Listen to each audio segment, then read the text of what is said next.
We're going to start our non-cooperative analysis of bargaining problems with some very simple extensive form games. And we're going to look for the subgame perfect equilibria.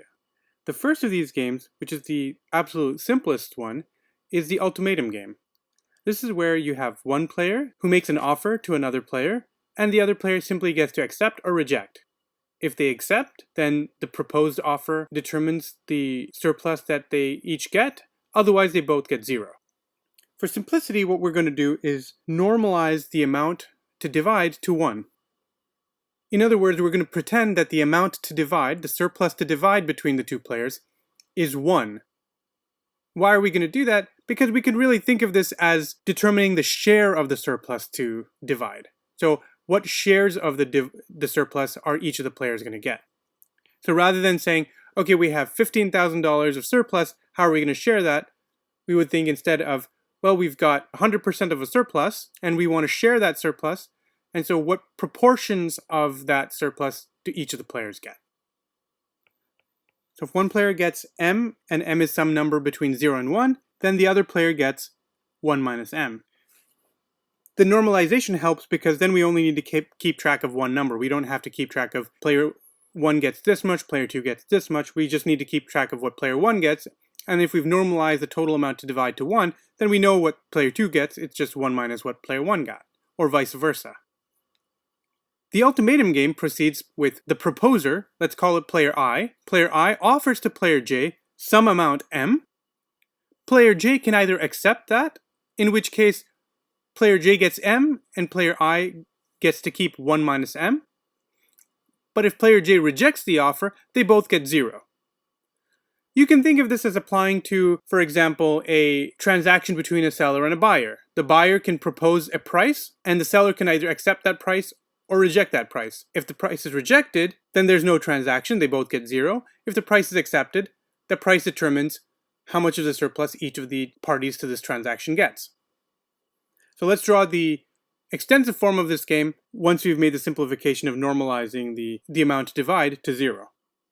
So player I is the proposer, and at the initial node, player I selects m to offer player J.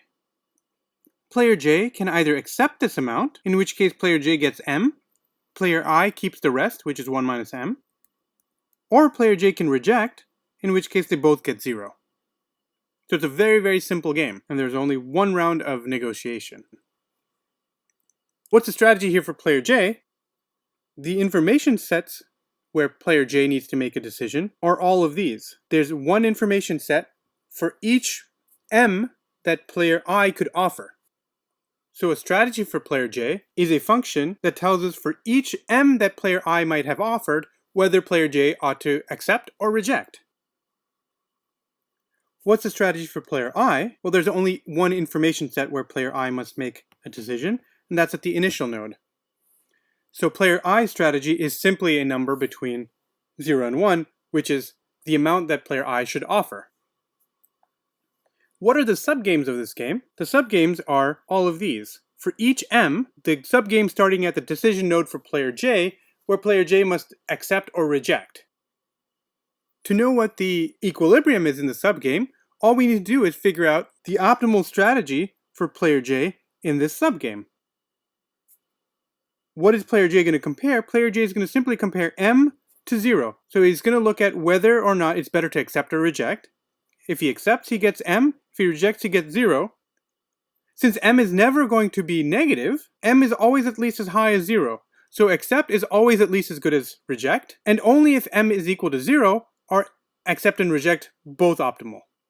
So whenever m is strictly positive, the only optimal action for player J at this information set is to play A, or accept, and when m equals 0, both A and R are optimal for player J at that decision node. So the only strategies that we could possibly observe in a subgame perfect equilibrium are the following. Sj star and Sj hat, where Sj star says that you accept any offer, even 0. Whereas Sj hat says you accept any positive offer, but if the offer is 0, then you reject. Now the question is, can Sj hat actually be part of a subgame perfect equilibrium? we'll see that it actually can't. The reason is player I doesn't have a well-defined best response to this function. Offering any m greater than 0 can't be a best response because you could just offer half as much and get a higher payoff. So offering m over 2 gives you 1 minus m over 2 rather than 1 minus m, which is what you would have gotten if you had offered m. So any m greater than 0 can't be a best response to sj hat. So is m equal to 0 a best response?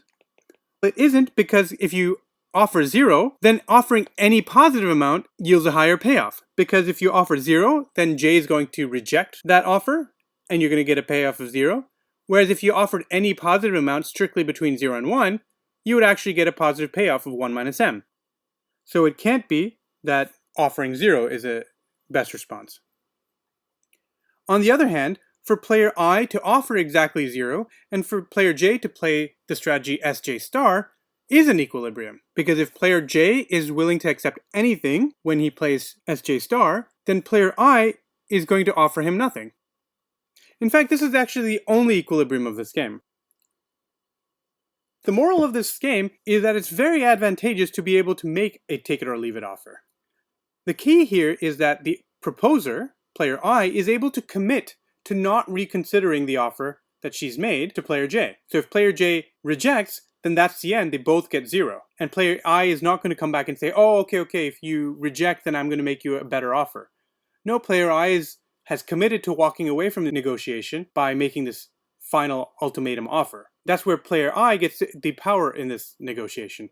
So in this particular example, we would see that the bargaining power of player I would be 1, and the bargaining power of J would be 0. So if we applied our standard solution, we would get the answer that this analysis gives us. So the structure of the negotiation, the details of the extensive form bargaining game that the negotiators play goes into determining the bargaining power. And in this case, it's particularly extreme, where player I has all the bargaining power and player J has none of the bargaining power.